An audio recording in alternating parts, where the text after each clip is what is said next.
Assalamualaikum warahmatullahi wabarakatuh. Alhamdulillahi rabbil alamin. Wassalatu wassalamu ala ashrafil mursalin. Nabiyyina wa maulana Muhammadin wa ala alihi wa sahbihi ajma'in. Wa ashhadu an la ilaha illallah wahdahu la syarikalah.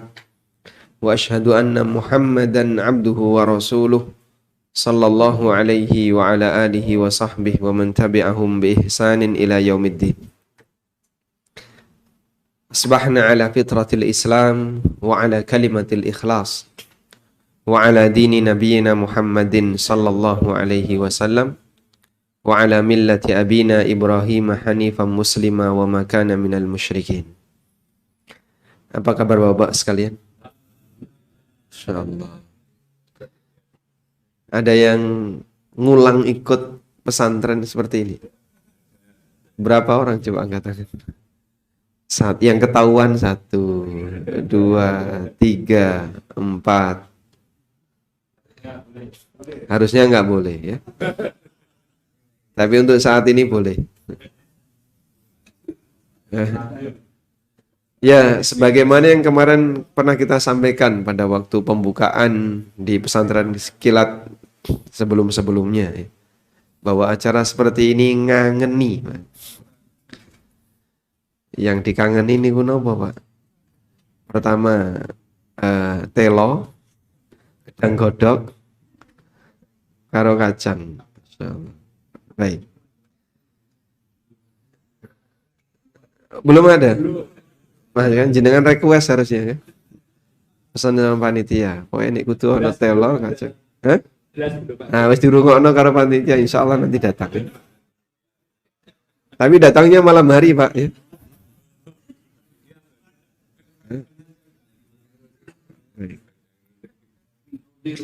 Wedang ronde sampun. Alhamdulillah kita bersyukur kepada Allah Subhanahu wa taala. Di kesempatan pagi hari ini kita diberi kesempatan oleh Allah dan kemudahan untuk bisa belajar bareng. Dan kita berharap semoga kegiatan semacam ini tidak hanya berhenti ketika di pesantren lansia, tapi juga nanti bisa bapak-bapak lanjutkan di kesempatan yang lain. Sebab di forum ini sifatnya hanya pemicu saja, Pak. Hanya trigger ya, pemicu. Nanti harapannya setelah ini lebih rajin lagi. Sehingga kalau di pesantren ini bahas masalah apa misalnya, bagaimana cara sholat yang benar, maka nanti Anda ikuti dengan kajian-kajian di tempat yang lain dengan tema yang sama. Ada pembahasan masalah fikih keluarga, maka nanti di luar Anda tindak lanjuti dengan mengikuti kajian yang sama. Kok bahas poligami berarti yang jopo ya dibuktikan gitu ya. Oh pun sepo-sepo wis ra mikir kaya ngono ya. Masyaallah. Baik, sekarang kita akan membahas tentang amalan terbaik di ujung usia. Silakan dibuka di halaman 186.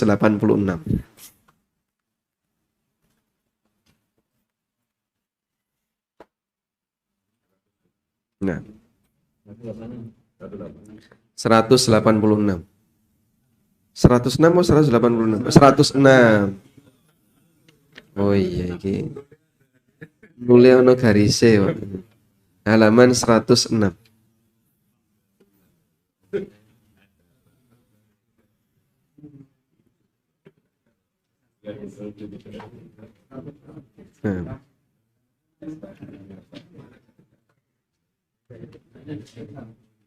Kita meyakini bahwa kita semuanya pasti akan dihisap oleh Allah. Dan penentu dari hisap ketika di akhirat itu di mana, Pak? Bagian depan. Kalau bagian depannya baik, maka yang lain dianggap baik dan sebaliknya. Maka Nabi SAW mengingatkan kepada kita, perjuangkan agar bisa menjadi yang terbaik di bagian depan. Di bagian depan yang akan dihisap oleh Allah adalah salat. sebagaimana yang disabdakan oleh Rasulullah sallallahu alaihi wasallam, awwalu ma yuhasabu bihil abdu min amalihi as-salah. Amal pertama yang akan dihisab dari seorang hamba kelak di hari kiamat adalah salat. Kalau salatnya baik, maka semua dianggap baik, dan sebaliknya ketika salatnya enggak baik, maka semua dianggap enggak baik. Sementara ketika di dunia, penentunya adalah bagian akhir. Sehingga ini berkebalikan dengan di akhirat ya. Penentu ketika di dunia adalah bagian akhir. Ketika bagian akhirnya baik, maka bagian depan semuanya dianggap baik. Sehingga Rasulullah sallallahu alaihi wasallam bersabda dalam hadis riwayat Bukhari, "Innamal a'malu bil khawatim." Sesungguhnya amal itu dilihat dari ujungnya. Innamal a'malu bil khawatim, sak temene sing jenenge amal hamba, apik eleke amal hamba ditentukan oleh ujungnya. Nek pucuke apik, mongko sing arep dianggap apik. Nek pucuke elek, kabeh-kabeh dianggap elek. Sebab kita semua kan punya masa silam ya, Pak. Saya punya masa silam, bapak-bapak punya pengalaman masa silam, dan masa silam kita berwarna-warni. Bahkan para sahabat juga punya masa silam yang mungkin lebih kelam dibandingkan masa silam kita. Mungkin ada di antara mereka yang pernah mendem, pernah berzina, pernah sujud kepada berhala, bahkan ada yang membunuh anak gadisnya, anak perempuannya. Kita mungkin tidak pernah mengalami kondisi seperti itu. Tapi pada saat mereka mendapatkan hidayah, Masya Allah, perubahan luar biasa. Yang awalnya dulu menjadi musuh Nabi Sallallahu Alaihi Wasallam, ketika hidayah datang kepada mereka, mereka menjadi pembela-pembela Rasulullah Sallallahu Alaihi Wasallam, bahkan siap mati terdepan dalam rangka apa? Membela Nabi Sallallahu Alaihi Wasallam. Apakah kesalahan mereka di masa silam diampuni oleh Allah? Semuanya diampuni. Masa silam mereka yang demikian gelap, kelam, dan aneka kemaksiatan telah mereka lakukan, begitu mereka masuk Islam, diampuni oleh Allah Subhanahu wa taala. Ada seorang sahabat yang bernama Amr ibnul As. Ada yang kenal? Nah? Nama itu sudah kita kenal ya. Baik. Tapi seperti apa biografinya, mungkin ada di antara kita yang belum baca. Baik. Amr bin As radhiyallahu anhu ketika mau masuk Islam, beliau sudah menjulurkan tangannya untuk membaiat Nabi sallallahu alaihi wasallam. Dan ini baiat yang benar. Baiat itu hanya kepada pemimpin yang sah. Bukan kepada ketua ormas atau ketua partai atau siapapun. Apalagi petugas partai, ya. Baiat itu diberikan kepada pemimpin yang sah, dan Nabi Shallallahu Alaihi Wasallam ketika di Madinah beliau menjadi pemimpin yang sah. Amr bin As sudah menjulurkan tangannya untuk membaiat. Ketika mau disaut oleh Nabi Shallallahu Alaihi Wasallam, beliau tarik, nggak jadi. Kemudian tanya, loh kenapa? Ya Rasulullah, inni ashtaritu syurutan. Aku punya syarat. Agar aku mau berbaiat, aku punya syarat. Apa syaratnya? Kemudian beliau menyebutkan kesalahan-kesalahan di masa silam.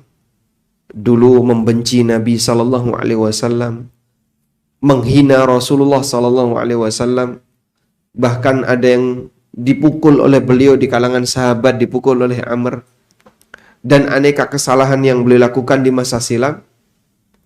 Beliau takut kalau kemudian beliau berbaiat, beliau membawa dosa-dosa di masa silam yang demikian besar.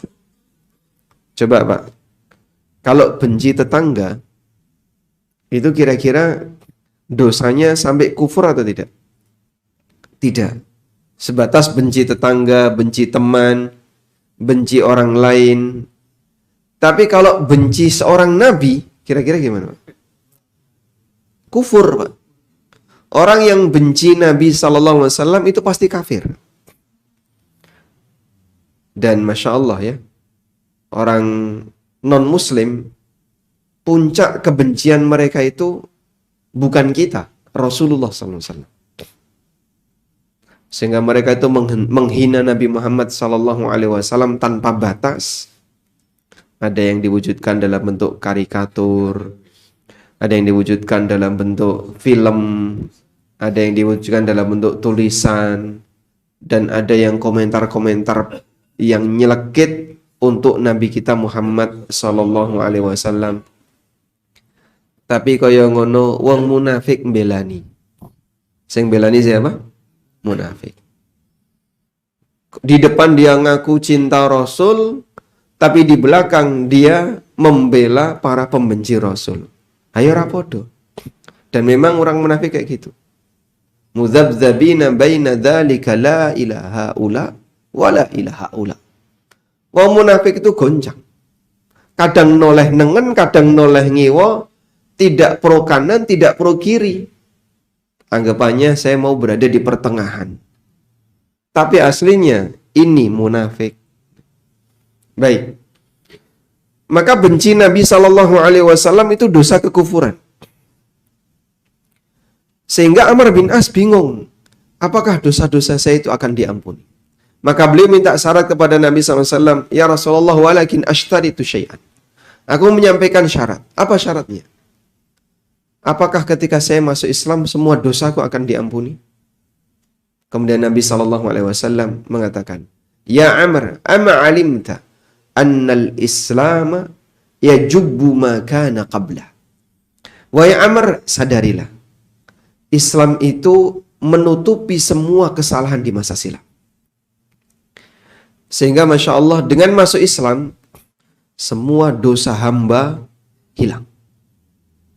Dan itulah pemurahnya Allah Subhanahu wa Ta'ala. Allah tidak menuntut kesalahan dan dosa yang dilakukan oleh seorang hamba ketika dia belum masuk Islam. Begitu dia masuk Islam, dosa-dosa itu diampuni oleh Allah Subhanahu wa Ta'ala. Wa anna taubata tajubbu ma kana qablaha. Dan bahasanya taubat itu menutupi dosa-dosa di masa silam. Sehingga orang yang bertaubat Allah Subhanahu wa Ta'ala mengampuni. Bapak, ini berbeda dengan manusia ya. Kalau manusia nggak balas dendam, itu mungkin gregetannya nggak hilang. Ya. Sehingga misalnya ada orang yang salah sama jenengan. Lalu orang itu dengan serius minta maaf. Aku njuk ngapura, aku minta maaf. Saya kemarin telah menyakiti kamu, aku telah melakukan ini. Kita kan lara hati ya. Begitu dia minta maaf, lara hatinya hilang nggak Pak? Tidak. Kita akan merasa, kalau saya belum menghukum kamu, durung balas dendam, raisane raiso turu aku mas. Timbangannya aku engkau mati raiso turu, maka lebih baik aku akan menghukum kamu. Pertimbangan orang ketika di dunia, dia tidak akan merasa tenang kalau belum balas dendam. Dan kalau dia nggak balas dendam, rasanya ono sing kurang. Tapi ini tidak berlaku untuk Allah Subhanahu wa Ta'ala. Banyak sekali di antara hambanya yang menyakiti Allah. Bisa nggak menyakiti Allah Pak? Bisa. Sebagaimana yang Allah katakan dalam Al-Quran, yu'dhini ibnu Adam. Manusia telah menyakitiku. Bagaimana bentuk menyakiti Allah Subhanahu wa Ta'ala? Dia mengatakan Allah punya anak, padahal Allah tidak berhak punya anak. Menyakiti itu tidak sama dengan mengurangi. Kalau mengurangi itu ada bagian yang kurang, misalnya si A dipukul si B, terus untune hilang. Nah, itu mengurangi ya. Menyakiti bisa bentuknya menghina, bisa bentuknya mencela sehingga membuat marah yang dihina dan yang dicela. Ada orang yang menghina Allah Subhanahu wa Ta'ala dan Allah Subhanahu wa Ta'ala marah dengan penghinaan ini. Tapi Allah Subhanahu wa Ta'ala tetap memberikan mereka berbagai macam rizkinya. Allah kasih kepada mereka kenikmatan ketika di dunia. Dan kalau mereka bertobat, apakah Allah balas dendam? Tidak. Allah Subhanahu wa taala mengampuni mereka. Bahkan Allah ajak kepada para manusia, "Qul li'ibadiyalladzina asrafu 'ala anfusihim la taqnatu min rahmatillah." Katakan kepada para hambaku yang mereka telah melumuri badannya dengan aneka dosa. Asrafu 'ala anfusihim, kalimatnya ya. Mereka telah berlebih-lebihan dalam berbuat dosa. Beribadah kok berlebihan, itu saja salah. Karena kita tidak boleh bersikap ghulu ketika melakukan praktek apapun. Tapi ini ada orang yang ghulu ketika berdosa, Pak. Coba, berdosa kok ghulu itu pripun? Wis nglakoni dosa, sak jero-jerone mbelani dosane. Itulah orang yang ghulu terhadap dosanya. Tapi Allah tetap mengundang mereka. Qul li'ibadiyalladzina asrafu 'ala anfusihim. Sampaikan kepada para hambaku yang mereka tenggelam dalam perbuatan maksiat. La taqnatu min rahmatillah, innallaha yaghfirudz dzunuba jami'a. Janganlah kalian berputus asa dari rahmat Allah. Aku kok kerasa ora pantes ya Mas ning masjid, Mas. Saiki aku wis tuwa kaya ngene, dhisik uripku waktu sek enom, masyaallah, Mas. Moh 5 tak lakoni kabeh. Merasa dia badannya kotor dengan perbuatan dosa dan maksiat, terus gak gelem taubat malah. Dijak pengajian, itu komentarnya, aku kok wis isin, sudah merasa kotor. Banyak orang kayak gitu, Pak? Banyak. Nyuwun sewu ya. Contoh seperti ini cukup sering. Ada orang ketika diajak ngaji, itu merasa putus asa. Apa ya aku saya pantas kaya ngene kok ngaji. Badannya penuh dengan tato ya. Aneka pelanggaran syariat dia lakukan. Terkenal di masyarakat iki preman nomor 1 sing paling elek. Tapi dia punya hati kecil yang mungkin merasa kok tenang ketika di masjid. Namun pada saat dia diajak untuk mendekat kepada Allah Subhanahu wa taala, rasa malu itu menghalangi dia untuk mau bertobat.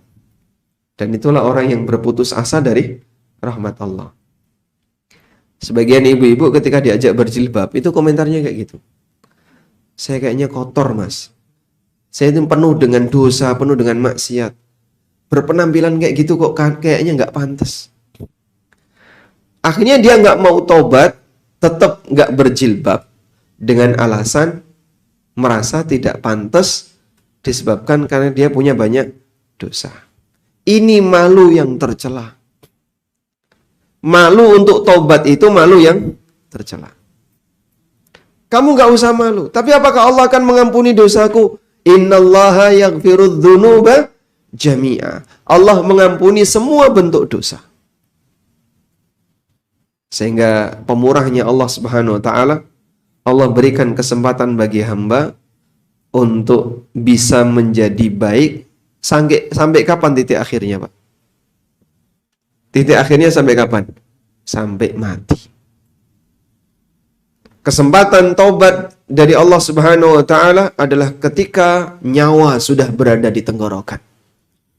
Nabi SAW mengatakan, "Innallaha yaqbalu taubatal abdi hatta yuqarqir." Allah menerima taubat hamba sampai ketika nyawa itu berada di tenggorokan. Gharghara artinya adalah situasi sekarat, di mana orang sudah hilang akal, sehingga bukan hilang akal ya, sudah nggak bisa lagi berkomunikasi dengan yang lain karena dia sudah melihat aneka kejadian-kejadian aneh yang mungkin belum pernah dia saksikan sebelumnya, sehingga dia hanya bisa tersengal-sengal nyawanya. Menunggu beberapa saat lagi nyawanya akan dicabut oleh Allah Subhanahu wa taala. Di titik itulah tobat sudah nggak bisa diterima. Contoh tobat yang berada di titik ghargharah, tobatnya siapa, Pak? Fir'aun. Pada waktu tenggelam, lalu dia ngaku, "Inni amantu billadzi amanat bihi banu Israila." Aku beriman dengan Tuhan yang diimani oleh Bani Israel. Dijawab oleh malaikat, al-ana wa qad asaita min qabl. Saiki gek ngaku beriman, padahal sadurunge awakmu isine mung maksiat. Ora ditampa, nggih. Malah dibles-blesno karo disiksa karo malaikat. Sehingga dia mati dalam kondisi tenggelam. Baik. Cuman begini jamaah. Ujung akhir dari kehidupan kita itu tidak ada yang bisa jamin. Hanya Allah Subhanahu wa ta'ala yang mengetahui bagaimana kondisi akhir dari para hamba. Bisa jadi saiki ape gitu ya. Tiba-tiba di akhir hayatnya menyimpang. Dan itu sangat besar peluangnya terjadi pada siapapun. Sehingga ada orang yang di sepanjang awal hidupnya itu bagus, begitu mendekati kematian, innalillahi wa inna ilaihi raji'un, hidayah lepas dari dirinya, lalu dia serong ke kiri, akhirnya sampai terjerumus dalam perbuatan maksiat. Ini cerita real Pak ya, yang mungkin nggak kebayang. Saya kenal orangnya, dan orangnya ini dianggap istiqomah, bahkan imam masjid. Dan di masjid itu beliau dianggap sebagai Pak kaum gitu ya, atau orang yang dihormati, mungkin Dewan Syuro ya. Intinya pokoknya beliau punya posisi. Ini ceritanya bukan di Jogja ya, di luar Jogja. Agus, bukan ya. Oh Gus ya. Intinya pokoknya beliau ini orang yang terhormat, terpandang. Beliau seorang ASN dan dikenal sebagai ASN yang istiqomah. Artinya duit-duit elek itu nggak pernah mau nerima. Baik. Terjadilah kondisi pandemi.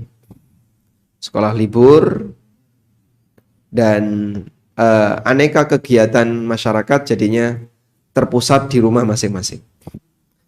Pandemi ketika terjadi, orang bosan di rumah. Senengane metu pit-pitan, gitu. Inilah awal mula terjadinya fitnah. Beliau rajin sepedaan koes. Awalnya sendirian, kadang berdua dengan tetangganya. Sudah? Akhirnya punya komunitas. Punya komunitas pit-pitan. Ternyata komunitas pit-pitannya ini awalnya ya biasa-biasa saja.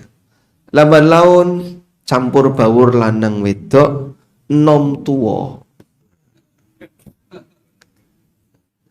Yang dulunya mungkin ngepit, begitu selesai pulang, tambah acara, ngangkring dulu, jajan kuliner. Akhirnya namanya orang campur ya, kan mesti ada guyon-guyonnya, jadi akrab, makin akrab, makin akrab. Setelah cuman kuliner, tambah senam bareng. Oh iya, di daerah mana terus senam bareng. Namanya godaan setan itu apa? Khutuwatis syaitan, bertah. Sudah. Sampai akhirnya beliau akrab dengan orang yang sebenarnya tidak satu warna dengannya. Yang beliau ini dulunya adalah rajin ke masjid, rajin sholat. Kumpul dengan orang yang suasananya kayak gitu. Senang dengan joget-joget, senang dengan dangdutan, senang dengan ya pokoknya pesta-pesta. Sehingga di sini pesta, nanti di mana lagi makan-makan. Di sini mau ini acara ya mangan-mangan. Kosong dari zikrullah. Perubahan terjadi, Pak. Sampai akhirnya beliau punya masalah dengan istrinya.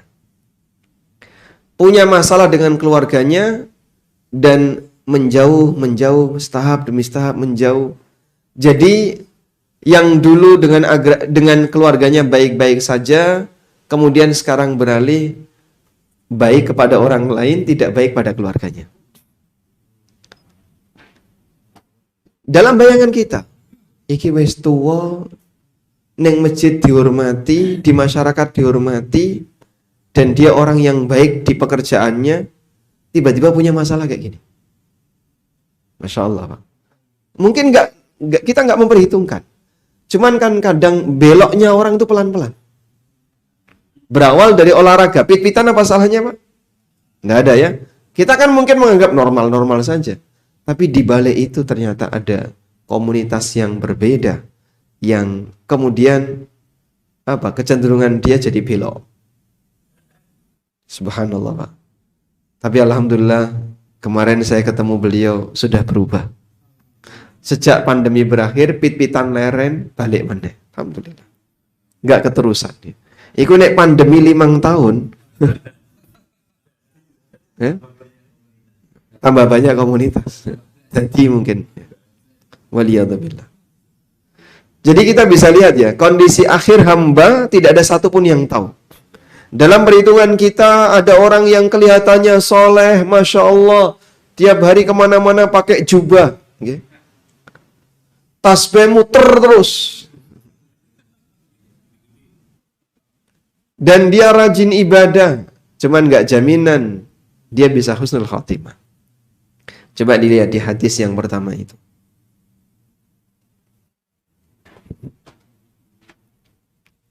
Kita kalau membaca hadis seperti ini jadi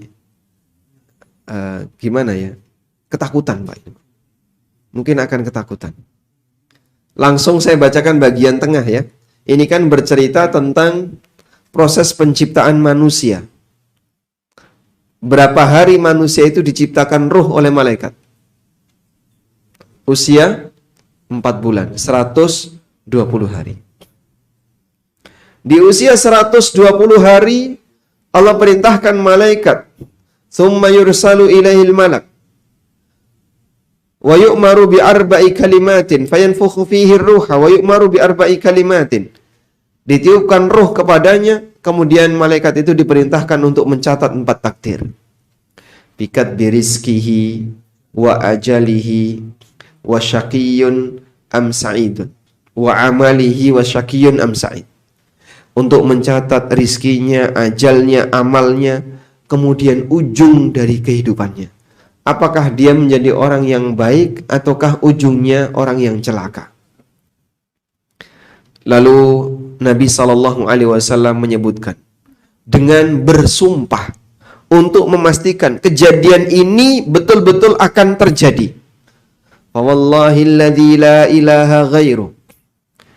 Demi Allah, la ilaha ghairu, tidak ada Tuhan yang berhak disembah kecuali Dia. Ada orang yang beramal dengan amalan penduduk surga sampai jarak antara dia dengan surga tinggal 1 hasta. Jarak antara dia dengan surga tinggal 1 hasta. 1 hasta itu jarak mana? Siku sampai ujung jari tengah. Jadi kurang lebih hanya berapa senti itu, Pak? 40-an senti. 30, 40, 50 senti. Ya. Sehingga jarak dia dengan surga tinggal 1 hasta. Yang dijelaskan oleh Imam Ibnu Utsaimin maksudnya adalah jarak antara dia dengan kematiannya. Sebab pembatas kita dengan surga atau neraka itu cuma 1, kematian. Wong nek wis mati, berarti dia sudah berada di pintunya. Apakah pintu surga ataukah pintu neraka? Dan pasti dia akan memasukinya. Sehingga yang dimaksud jarak antara dia dengan surga tinggal 1 hasta, dia sangat dekat dengan kematian. Tinggal sebentar lagi dia akan mati. Faya'malu bi'amali ahlil nar. Ini adalah orang yang ahli dalam beribadah, ahli ibadah sampai mendekati kematian. Di akhir hayatnya dia melakukan amalan penduduk neraka. Lalu dia masuk ke dalam neraka. Berarti dia mati mengakhiri hidupnya dengan apa? Su'ul khatimah. Waliyadzubillah. Ya.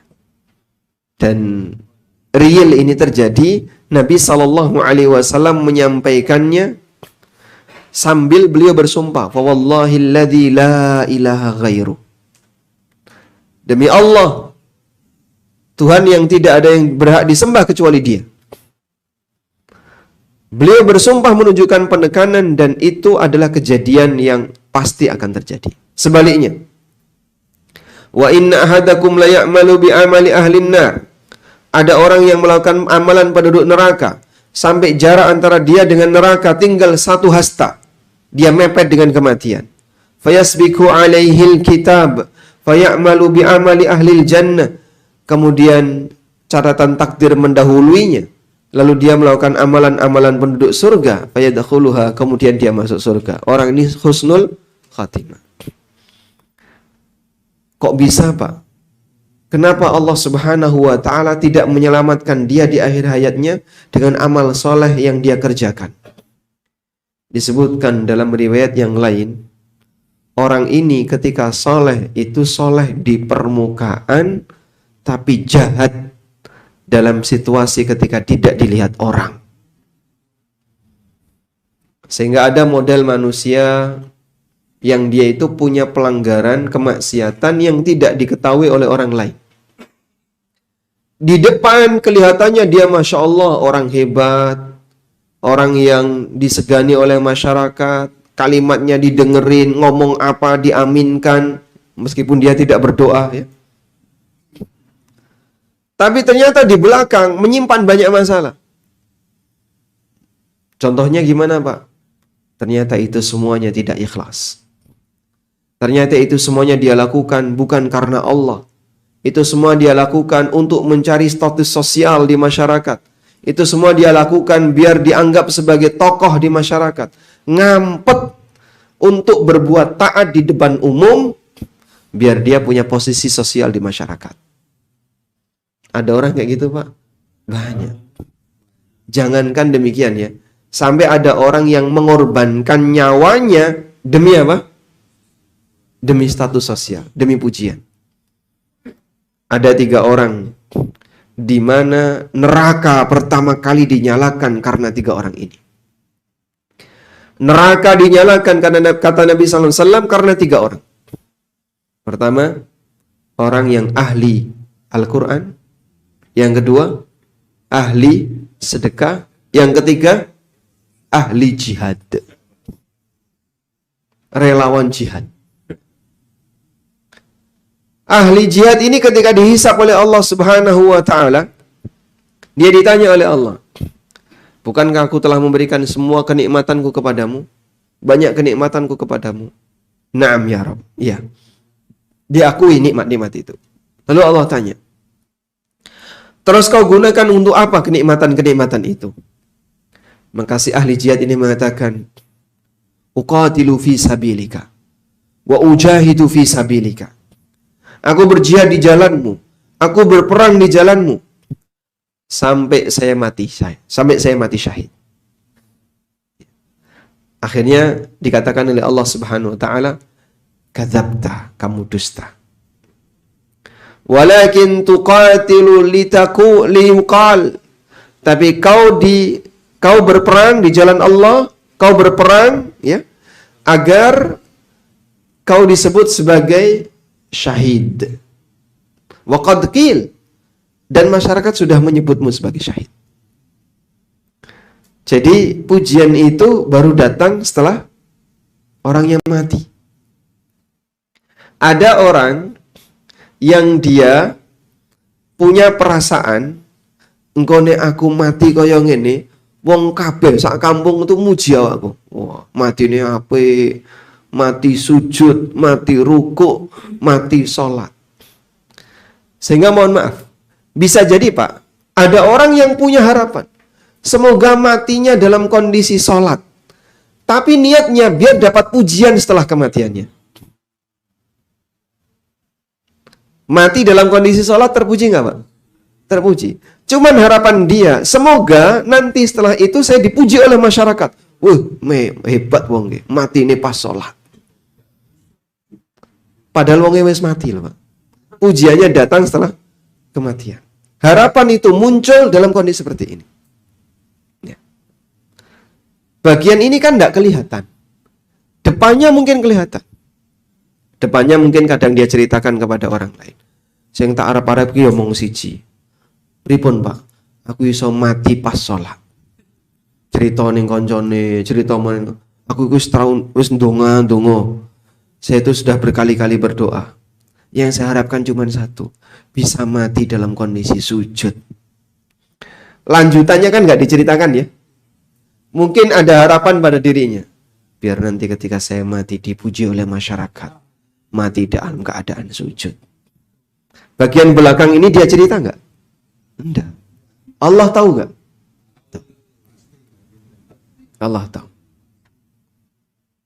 Begitu dia dihisab. Aku telah memberikan nyawa kepadamu, aku telah ini. Kau gunakan untuk apa? Untuk ibadah ya Allah sampai aku mati dalam kondisi sujud. Bohong kau. Kau mati dalam kondisi sujud dan memperjuangkan untuk itu biar kau dianggap sebagai orang yang hebat ketika mati. Kau dusta. Akhirnya dimasukkan ke dalam neraka. Bagian ini mungkin tidak kita sadari. Bahkan orang ketika ikhlas saja itu butuh untuk menjaga keikhlasannya. Wa rubba ikhlasin yahtaju ilal ikhlas. Ikhlas itu butuh ikhlas. Kadang kan ada orang ikhlas itu menampakkan ikhlasnya. Ya. Ketoke gak gelem dipuji, ketoke gak gelem diarani, sehingga dia kelihatannya diam, menghindar ketika beramal, jangan sampai kelihatan orang lain. Cuman dalam hatinya berharap ada orang yang memuji dia, Bapak ini ikhlas. Ya. Bapak ini Nyun sewu ya. Saya pernah ketemu orang ya. Ya saya juga merasa aneh.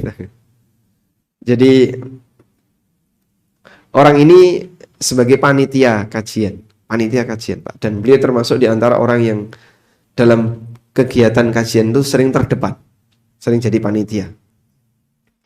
Lalu mempersilahkan para tamu undangan, ya. Monggo teng mriko dirahapi, ada suguhan kula poso. Jadi pesan terakhirnya itu kan bagus ya.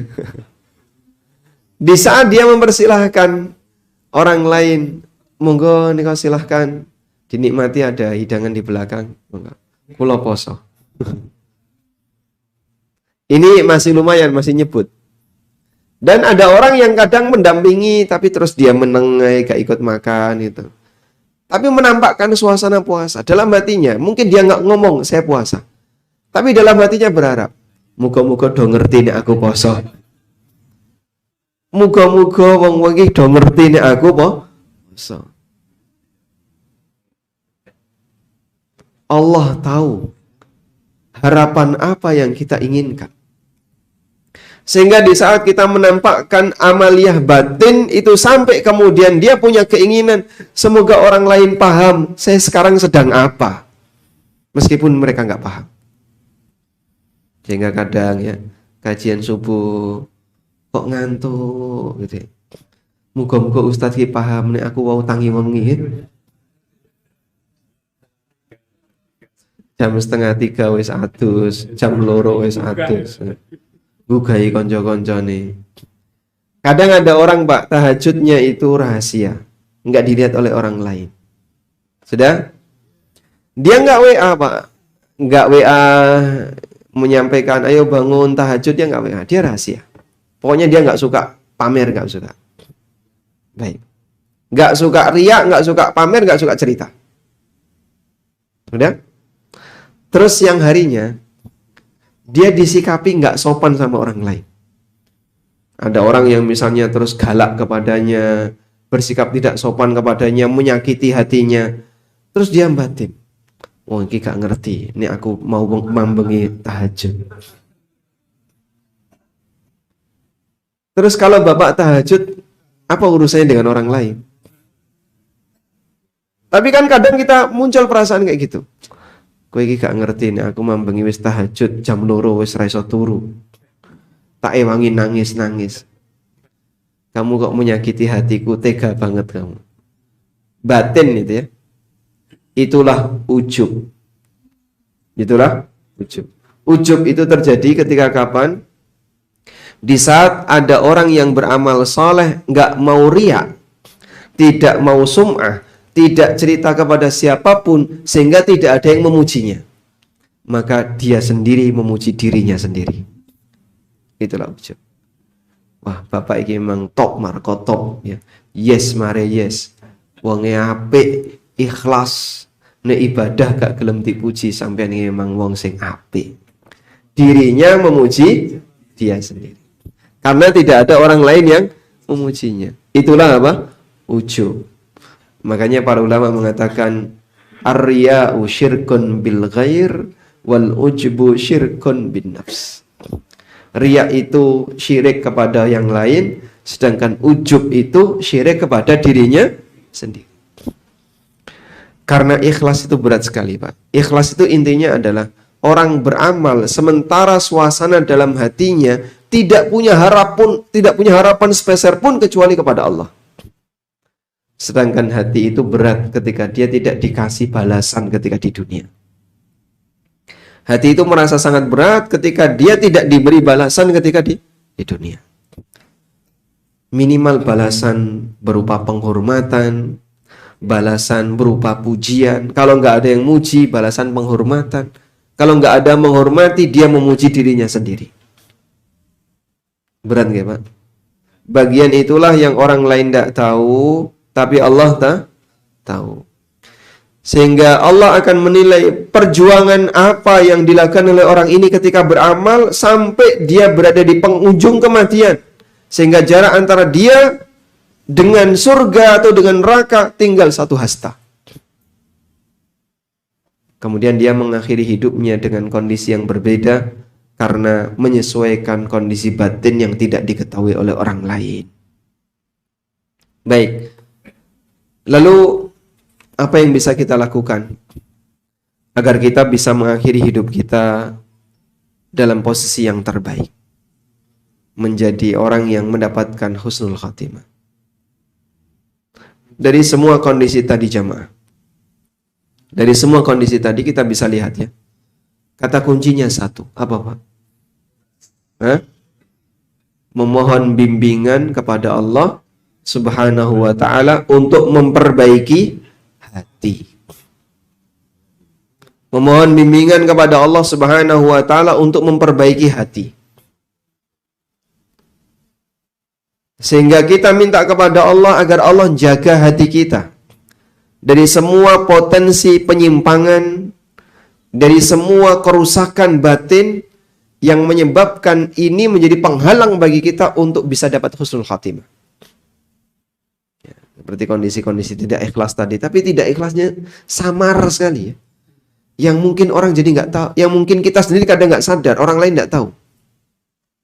Seperti tadi ya, berharap dapat pujian, berharap misalnya orang lain ngerti sama kita, meskipun kita nggak cerita, dan seterusnya. Dan taufik itu ada di tangan Allah. Maka kata kunci untuk bisa mendapatkan taufik dari Allah adalah sidqul luju' wal iftiqar ilallah. Kita merasa butuh kepada bimbingan Allah, kita merasa butuh kepada anugerah Allah. Kadang ada orang yang kroso ibadahnya wis oke, dia nggak butuh hidayah. Mosok wong kaya ngene kok arep sesat. Sehingga dalam perasaan dirinya, nggak mungkin kalau saya seperti ini kok kemudian nanti di akhir hayat menyimpang, tuh nggak mungkin. Siapa yang jamin, Pak? Jenggote wis putih, rambutnya wis putih kabeh, kelihatan di masyarakat sebagai tokoh masyarakat. Nek maca Quran apik, selalu jadi imam prioritas. Sehingga saat beliau datang di pintu saja itu jamaah wis ngenteni. Nanti dulu. Bapak guys datang. Sehingga sampai sholat ditahan, mempersilahkan orang ini untuk maju duluan. Itu kan bangga sekali kita ya. Bangga kita. Yang punya posisi seperti itu sangat bangga. Makanya ada banyak orang yang nggak mau digeser jadi imam karena merawat kebanggaan. Nyun sewu ya.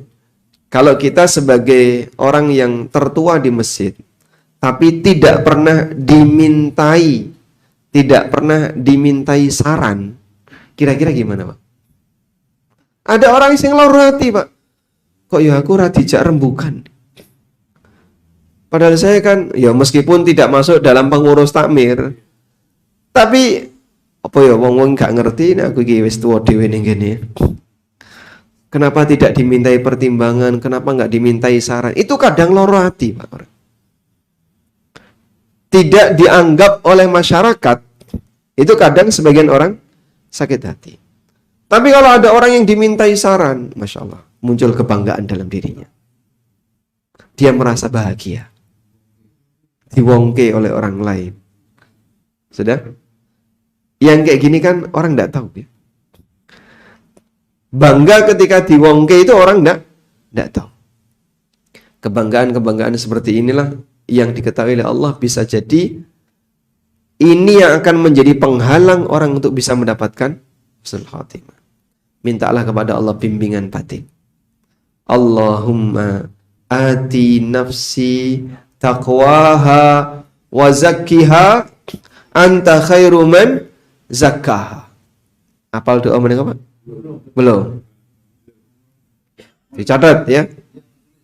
Tulis. Allahumma ati nafsi. Ati. Atina itu loh, Rabbana atina. Ati itu artinya apa? Berikanlah.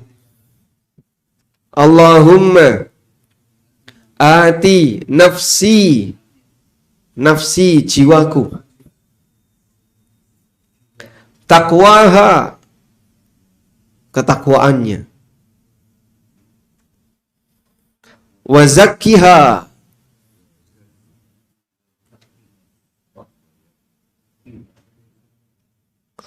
Anta khairu man zakkaha. Zakkaha. Allahumma ati nafsi taqwaha wa zakkiha anta khairu man zakkaha. Anta waliyuha wa maulaha. Anta waliyuha wa maulaha. Wa maulaha. Baik. Coba kita baca ya bareng-bareng. Allahumma ati nafsi taqwaha wa zakkiha anta khairu man zakkaha anta waliyuha wa maulaha. Artinya, ya Allah, berikanlah jiwaku ketakwaannya.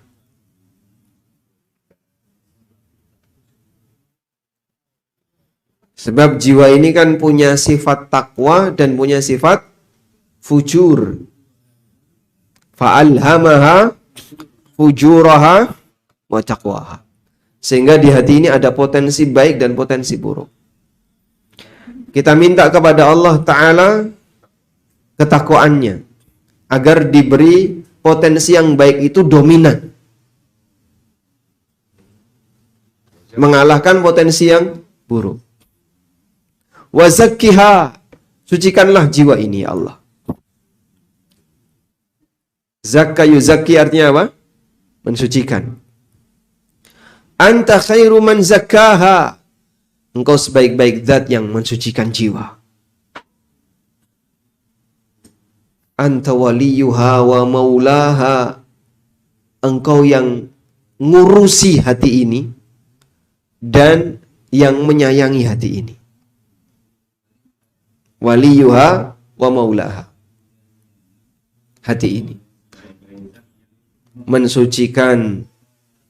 Engkau adalah sebaik-baik zat yang mensucikan jiwa, engkau yang ngurusi jiwa ini dan yang menyayangi jiwa ini.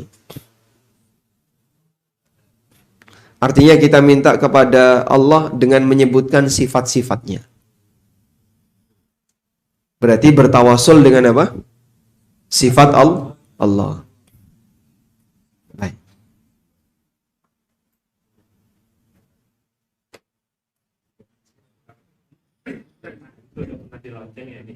Doa ini dilonceng mungkin ya. Ada, sudah. Oh gitu, Masya Allah. Tapi yang jelas doa ini sudah dilonceng oleh Rasulullah SAW 14 abad silam ya. Cuman kita nggak menghafalnya. Masya Allah. Baik. Jadi hafalkan doa ini bagus sekali. Karena doa ini meminta kepada Allah Subhanahu wa taala agar hati kita dijadikan sebagai hati yang bertakwa.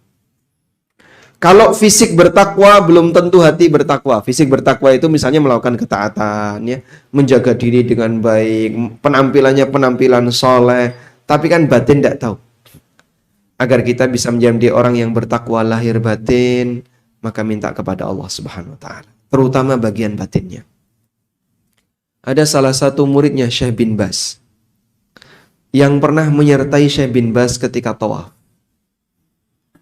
Dan muridnya ini mengatakan, Syekh bin Baz panjang tawaf itu selain membaca Rabbana atina fid dunya hasanah wa fil akhirati hasanah wa qina adzabannar di antara rukun Yamani sampai Hajar Aswad, sisanya itu beliau isi dengan doa, Allahumma aslih li qalbi, Allahumma aslih li qalbi, Allahumma aslih li qalbi, ya Allah perbaikilah hatiku, ya Allah perbaikilah hatiku, ya Allah perbaikilah hatiku. Sekelas Syekh bin Baz, yang kita tahu beliau ulama yang Masya Allah ya, ada banyak sekali kebaikan yang beliau miliki. Allahumma aslih li qalbi dan seterusnya. Maka ini menunjukkan bahwasanya kebaikan batin itu adalah puncak dari seluruh kebaikan hamba. Allahumma ati nafsi taqwaha wa zakkiha anta khairu man zakkaha anta waliyuha wa maulaha. Allahumma aslih li qalbi, aslih li, ya Allah perbaikilah hatiku. Atau ya muqallibal qulub, itu yang penak karena KBS hafal gitu. Baik, boleh yang ini. Ya musarrifal qulub, sarrif qalbi ala ta'atik. Sama seperti yang tadi. Wahai zat yang mengatur hati, arahkan hatiku untuk taat kepadamu, arahkan hatiku untuk bertakwa kepadamu. Jadi hati ini kita pasrahkan kepada Allah, karena mungkin hati ini lebih nakal dibandingkan fisiknya, sementara orang lain tidak tahu. Sehingga orang itu nggak curiga sama hati kita. Padahal bisa jadi hati kita ini hati preman. Ya. Kotor dengan aneka maksiat, kotor dengan aneka pikiran-pikiran yang menyimpang, termasuk kotor dengan noda-noda syirik-syirik kecil, riak-riak dan seterusnya yang kita tidak tahu.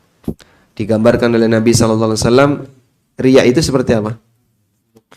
Akhfa min dabibin namlah as-sauda, lebih samar dibandingkan jejak kaki semut hitam di atas batu hitam. Kalau semutnya masih kelihatan, semut gegermetan itu masih kelihatan. Kalau semut itu jalan di warna yang berbeda, jejaknya masih kelihatan. Apalagi baru ngelewati gelpung gitu ya, terus melaku ning batu hitam, nah itu kelihatan jejaknya, ada garisnya. Tapi ini semut hitam berjalan di batu hitam, jejaknya raketok, samar ya. Apalagi pada malam hari. Maka mintalah kepada Allah, pasrahkan hati ini kepada Allah. Baik, selanjutnya beberapa pendukung untuk bisa mewujudkan hati yang baik sampai akhir hayat. Yang pertama adalah memperbanyak istighfar dan mohon ampun kepada Allah. Dan ini perintah yang diberikan oleh Allah Ta'ala kepada Nabi-Nya Sallallahu Alaihi Wasallam. Seperti yang Allah sebutkan di surat An-Nasr. Nyun sewu. Surat An-Nasr menika surat apa, Pak? An-Nasr. Wal Asr. Itu surat Al-Asr. Wan Nasri. Alam nasyrah laka sadrak. Itu surat Al-Insyirah. Surat An-Nasr itu surat apa? Idza jaa nasrullahi wal fath. Memang kadang kita terpengaruh dengan surat Al-Asr ya. Sebutkan surat An-Nasr. Wan Nasr. Idza jaa nasrullahi wal fath. Wa ra'aitan nasa yadkhuluna fi dinillahi afwaja. Baik, ketika terjadi Fathu Mekah dan Allah telah memberikan pertolongan kepadamu. Kau lihat banyak orang, wa ra'aitan nas, kau lihat banyak orang masuk ke dalam agama Allah secara berbondong-bondong. Maksudnya gimana itu, Pak? Ada sekelompok orang masuk Islam diwakili oleh kepala suku. Ya Rasulullah, kami semua masuk Islam. Datang kepala suku yang lain, ya Rasulullah, kami satu kampung masuk Islam. Itu di tahun 9 Hijriah. Maka tahun itu disebut dengan Amul Wufud, tahun tamu, karena Nabi SAW banyak menerima tamu. Yang berubul nih tamu-tamu. Datang ke kota Madinah menyatakan satu kampung masuk Islam, satu kampung masuk Islam, satu suku masuk Islam. Nah, ketika seluruh Jazirah Arab sudah masuk Islam, berarti tugas Nabi sudah selesai. Dan kalau tugas Nabi sudah selesai, pensiunannya gimana, Pak? Menghadap Allah Subhanahu wa taala untuk menerima balasan dari Allah Subhanahu wa taala. Karena itu Ibnu Abbas mengatakan surat An-Nasr adalah ajalu Muhammadin sallallahu alaihi wasallam. Surat yang menunjukkan dekatnya ajal Nabi Muhammad sallallahu alaihi wasallam. Itu tafsirnya Ibnu Abbas. Sehingga ketika turun surat An-Nasr, itu sudah berada di ujung kehidupan Nabi SAW. Lalu Allah perintahkan nabinya. Apa perintah Allah kepada nabinya? Fasabbih bihamdi rabbika wastaghfir. Sucikanlah dan berikan pujian untuk Rabbmu. Wastaghfir, dan perbanyaklah bertaubat. Innahu kana tawwaba. Sesungguhnya dia zat yang maha menerima taubat. Maka sejak turun ayat ini, Nabi SAW ketika rukuk dan sujud, beliau membaca Subhanakallahumma Rabbana wa bihamdika Allahumma ghfirli. Subhanakallahumma Rabbana wa bihamdika Allahumma ghfirli. Yu'awwilul Qur'an, karena beliau mengamalkan isi Al-Quran. Subhanakallahumma Rabbana wa bihamdika, itu sejalan dengan prinsip fasabbih bihamdi rabbika wastaghfir Allahumma ghfirli. Dan itu dibaca setiap sujud dan ruku. Sehingga bapak-bapak bisa tiru seperti ini.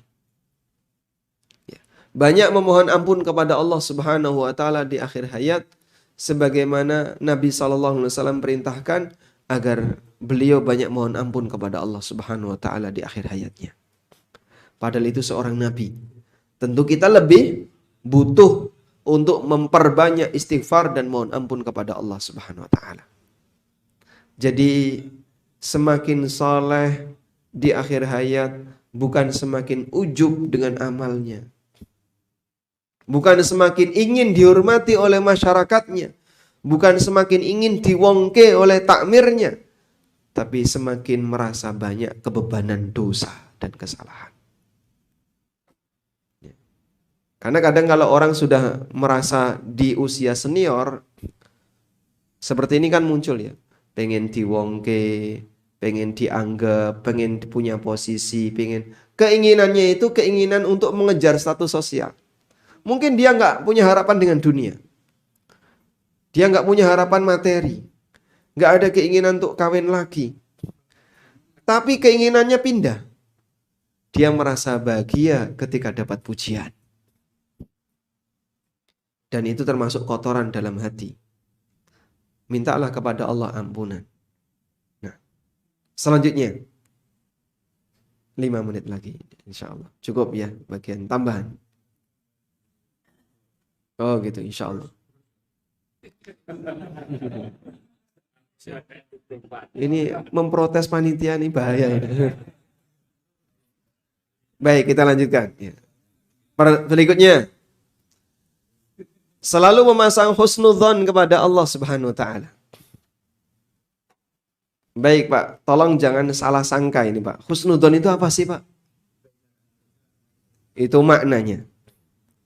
Husnudzon itu dimiliki oleh seorang hamba ketika dia punya harapan di sisi Allah. Husnudzon kepada Allah itu dimiliki oleh hamba ketika dia punya harapan di sisi Allah.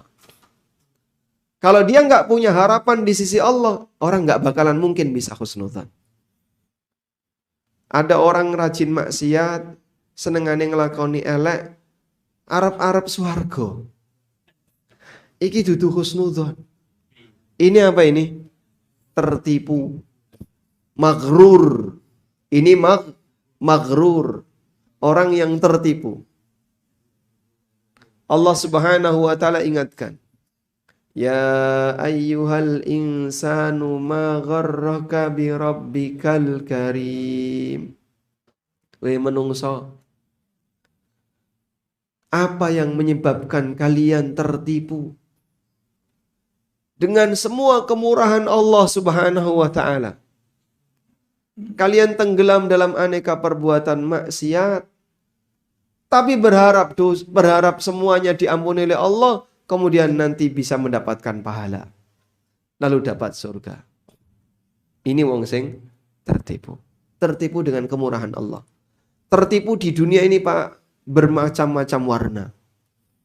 Ada yang tertipu dengan pimpinan kelompoknya. Pokoknya sampean tenang saja. Engkau tak tunggoni ning ngarepe lawange surga. Itu pimpinannya jamin kayak gitu, Pak.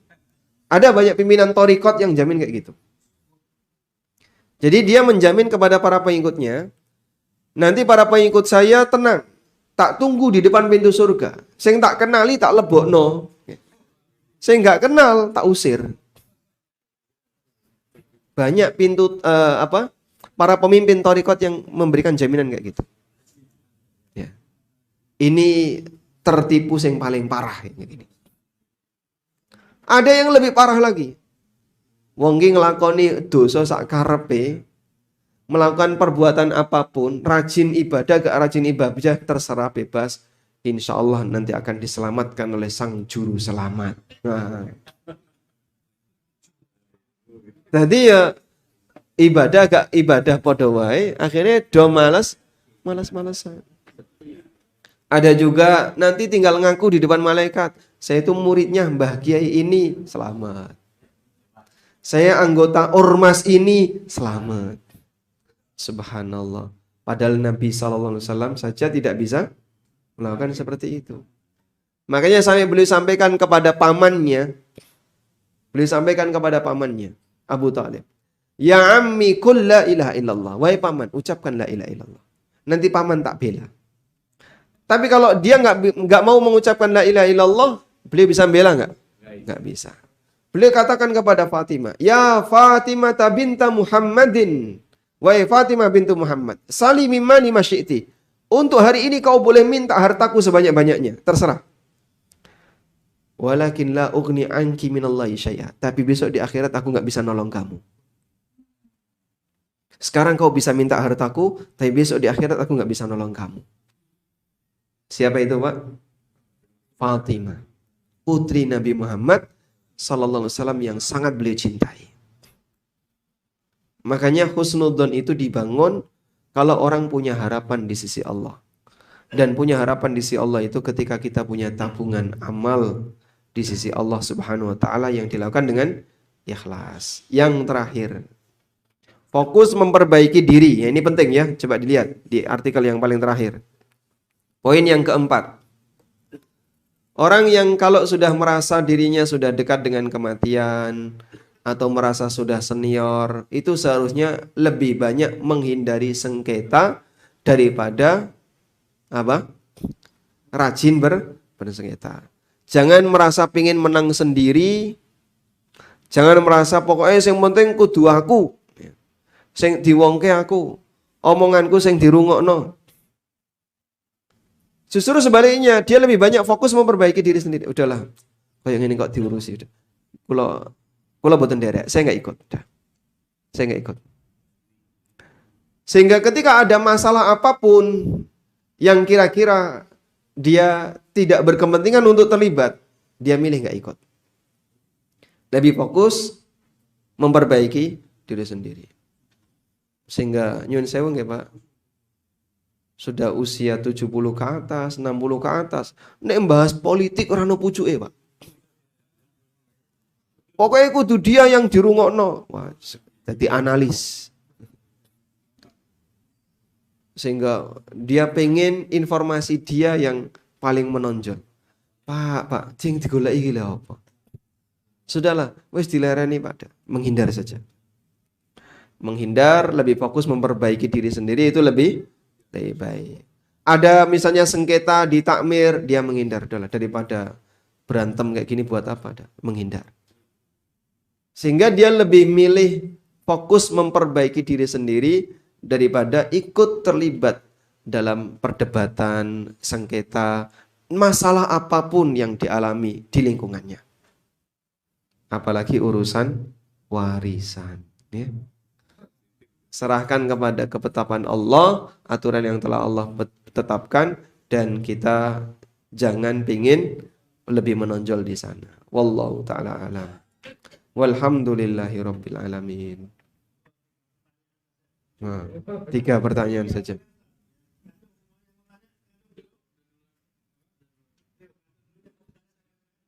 Ada berapa yang tanya? 1, 2, 3, 4, 5 yang baru ngacung juga ada. Yang bawa mic, yang menguasai yang bawa mic ini. Monggo silakan. Assalamualaikum warahmatullahi wabarakatuh. Ustaz Ami, saya Guntur dari Malang. Ya. Jadi saya terpilih apa yang disampaikan tadi terkait dengan istri-istri yang susah cinta. Tapi saya dapat dengan ujung ini yang sedang menyampaikan kodok-kodok yang mungkin banyak juga para suami kalau istri tidak mau berjilbab. Ada selalu tercap besar, contoh bersikap. Ya, dia tidak pernah mengatakan jilbab itu wajib, sehingga anaknya sendiri pun mengatakan hal yang sama. Ya, jadi hal ini yang kadang menjadi pemicu para ibu-ibu. Nah, itu anaknya ikut diajak nggak pakai jilbab, yang kadang di keluarga saya kebetulan istri saya ya, dari seorang biarawati, maka saya ambil. Sudah berapa tahun masuk Islam, Pak? Sudah cukup lama, tapi dia belajar. Baik. Dia belajar. Dia sekarang selalu bilang tuh, kenapa sih seorang Farisiah mengatakan jilbab itu tidak wajib. Padahal di sini saya sekarang juga sudah belajar dengan pakai. Hanya selalu dia mengatakan, saya kadang-kadang selalu disindir oleh teman-teman saya. Kamu baru misalnya kamu dulu non muslim, sekarang muslim. Kok pakai begitu, sedangkan tuh Farisiah sendiri anaknya nggak pakai.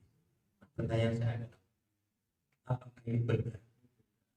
Ya, apakah ini benar sehingga itu yang kadang-kadang banyak menjadi momok ya, orang-orang yang ingin menjalankan Islam dengan benar.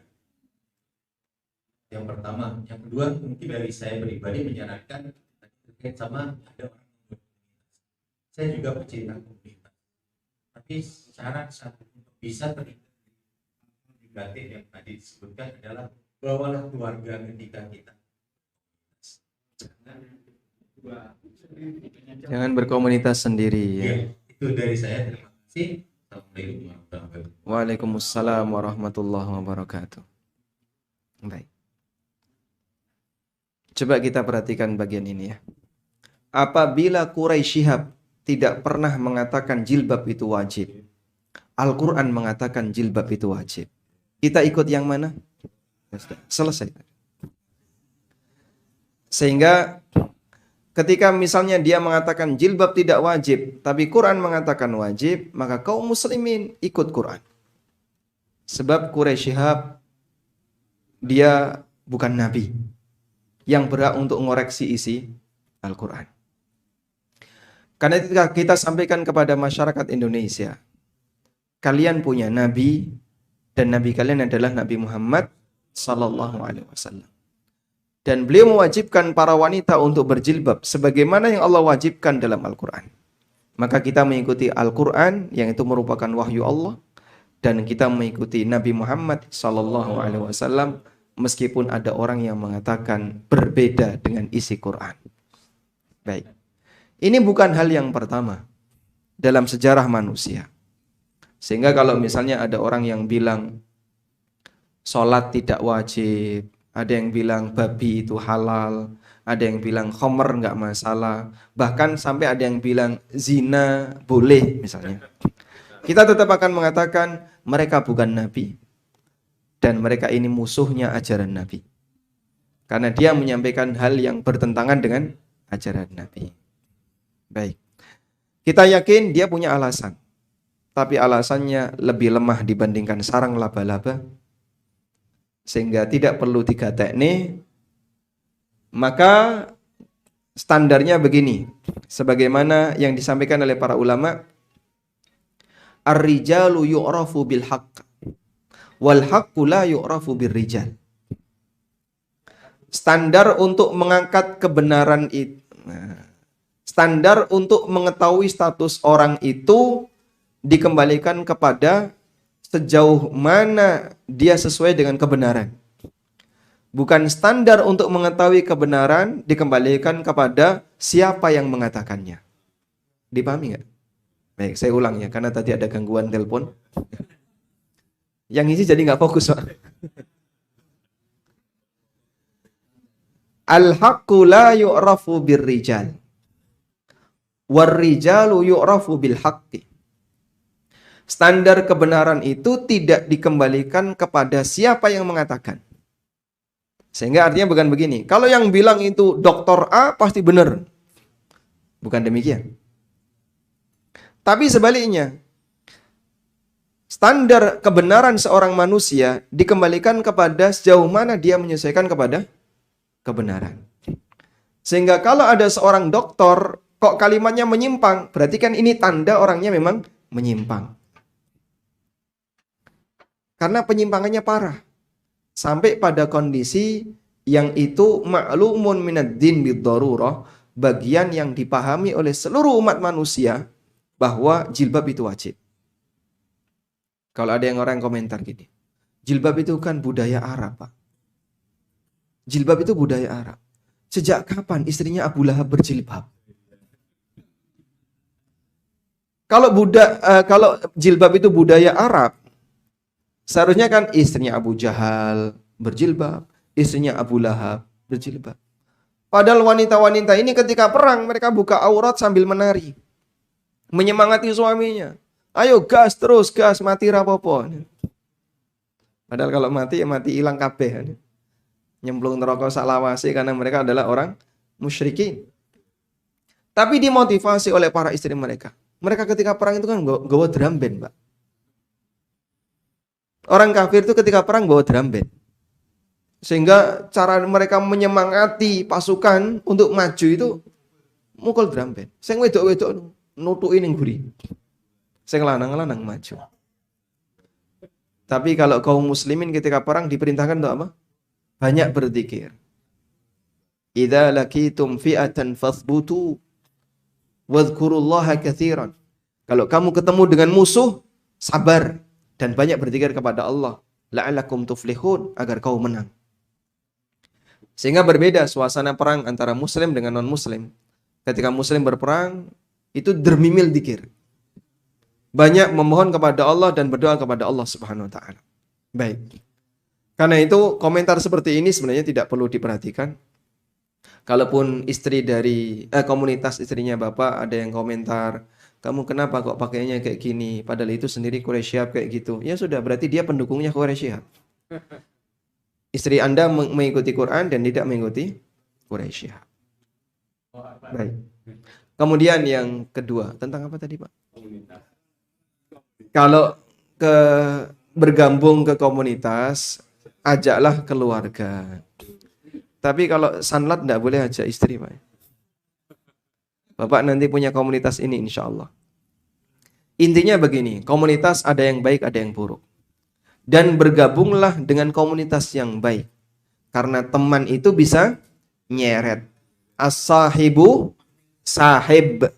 Sahib itu bisa sahib. Sahib artinya nyeret. Sebagaimana sahib bisa nyeret ke surga, bisa juga nyeret ke neraka. Waliyadzubillah.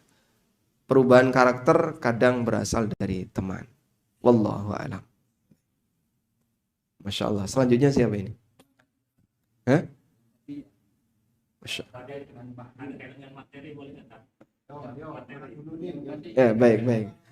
Usia berapa, Pak? 68. Bapak berapa? Kalawu berarti. Sebentar. Ya, sebentar. Mungkin ada ayat ini terkait dengan yang makrur tadi. Makrur. Tertipu tadi. Itu surat apa? Ayat berapa? Ya ayyuhal insanu ma gharraka bi rabbikal karim. Surat Al-Infitar. Idza samaa'un fatarat. Ya, nanti silakan dicari. Kalau tidak salah ayat yang kelima.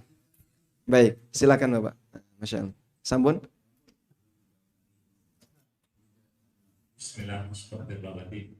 Mudah-mudahan pertanyaan saya tidak ada yang ini kaitan dengan materi yang dari mukadimah sama yang terakhir tadi. Di mukadimah tadi buat kami dan tamparan dan sembilan mengenai wujud ria sunnah tadi ya. Siapa yang tahu hanya diri sendiri sama Allah. Yang kedua kita fokus tadi. Pertanyaannya kita Bismillah berangkat ke rumah mau sholat. Sang usia lanjut ini adalah mau tolak ilmi. Tapi tak luput mungkin dengan yang dijelaskan Ustaz yang pertama tadi. Artinya banyak yang memuji ataupun nanti nih. Contoh mungkin bukan dari kita, tapi dari efek domino dari barangkali kayak sekarang ini Android itu jahat sekali. Berita sekarang langsung di sana di luar benar-benar. Karena masa status di situ terangkan saya ditanya subhanallah ikut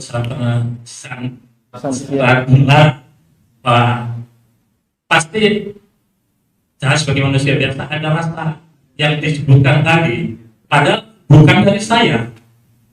Nasihat apa ya Ustaz kami barangkali buat saya mudah-mudahan buat yang lainnya juga dari efek domino tadi saya hanya mengucapkan istighfar puji atau saya diam saja. Terima kasih. Masya Allah. Baik.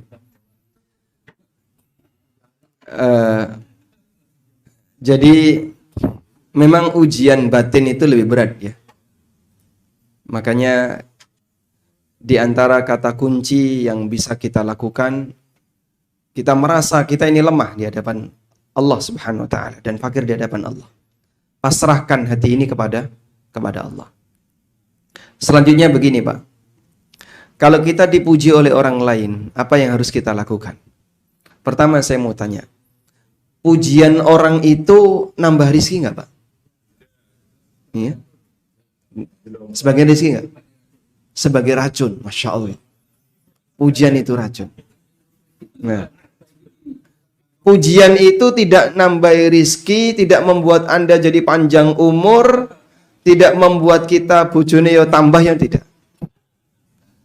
Sehingga keberadaan pujian sepeser pun tidak menambah kebaikan kita di dunia, apalagi di akhirat. Karena pujian makhluk tidak memberikan pengaruh sama sekali. Maka kita tidak cari bagian itu. Untuk apa? Lebih bermanfaat doa daripada pujian. Maka kalau kita didoakan orang lain, insya Allah kalau doa ini mustajab, kita dapat manfaatnya. Kita doakan semoga Bapak Ibu sekalian dalam kondisi istiqomah sampai akhir hayat. Nah itu doa yang bermanfaat. Kalau mustajab, Masya Allah. Maka kita perbanyak mendoakan daripada memberikan pujian. Baik. Selanjutnya, kalau kita dipuji, apa yang bisa kita ucapkan? Tetap jaga hati, lalu minta kepada Allah Subhanahu wa Ta'ala. Allahumma gfir lahum, Allahumma ja'alni khairam mimma yadhunnun, waghfir lahum mimma la ya'lamun, wa la tu'akhidni mimma yaqulun. Ditulis. Ini nambahi pekerjaan jenengan, enggak apa-apa. Harus menghafalkan. Nanti bisa di ANB channel, nanti diulang-ulang. Diulang saja ya. Allahumma ja'alni khairam mimma yadhunnun. Ya Allah, jadikanlah aku lebih baik daripada sangkaan mereka. Waghfir lahum mimma la ya'lamun. Dan ampuni mereka ya Allah terhadap yang tidak mereka ketahui. Mungkin kita punya dosa, kita punya kesalahan yang mereka nggak tahu. Andaikan dosa itu mereka ketahui, mereka nggak bakalan muji kita, bahkan menghina kita. Wala tu'akhidni mimma yaqulun. Dan jangan kau menghukumku disebabkan pujian yang mereka sampaikan. Ini sebagian riwayat menyebutkan doanya Abu Bakar ketika beliau dipuji. Dan kalau ada orang yang banyak memuji, tolong minta dia berhenti. Sampai Nabi SAW mengatakan, sawuri dengan pasir. Biar dia berhenti. Semeneng. Itu justru ngerusak batin seseorang. Maka kita saat dipuji, kita bertawakal kepada Allah, minta kepada Allah agar kita dijaga kondisi kita. Semoga kita dijadikan lebih baik. Semoga Allah mengampuni mereka karena mereka nggak tahu di balik ini ada apa. Dan yang ketiga, semoga Allah tidak menghukum disebabkan karena pujian yang mereka sampaikan. Wallahu a'lam. Sama Ustaz, sudah jam 7. Masya Allah. Salut bapak-bapak sekalian, karena sudah jamnya makan pagi, sudah belajar setengah jam. Monggo yang nanti belum tersampaikan, saya sampaikan ke Ustaz, ambil sarapan dari Ustaz. Ya, Bapak saya lihat ya, usia yang paling sepuh berapa di sini Pak? 80 ada? 70? 78. Pinten yang wingkingan niku pinten? 71. 74. 74. 74. Yang 74 banyak ya. Nah. 52. Ya. Sampai usia 74 jenengan bisa istiqomah ya. Alhamdulillah. Sampai usia 60 bisa istiqomah, sampai usia 70-an bisa istiqomah. Yang muda-muda ini enggak tahu, Pak. Apakah di usia seperti itu dia bisa istiqomah atau tidak? Ya. Maka tolong doakan saya. Itu harapan saya satu-satunya. Jangan minta kepada Allah semoga saya bisa istiqomah ya. Alhamdulillah. Baik. Jenengan kan lebih banyak ibadah. Jadi karena jenengan lebih senior, mungkin ibadah jenengan lebih banyak. Sing nom tuh soalnya lebih kathah. Maka tolong yang muda-muda ini, ya bukan merasa muda, tapi lihat dari usia selisihnya cukup jauh. Barangkali doanya jenengan lebih mustajab. Wassallallahu ala nabiyyina Muhammadin wa ala alihi wa sahbihi wa sallam wa akhiru da'wana anilhamdulillahi rabbil alamin.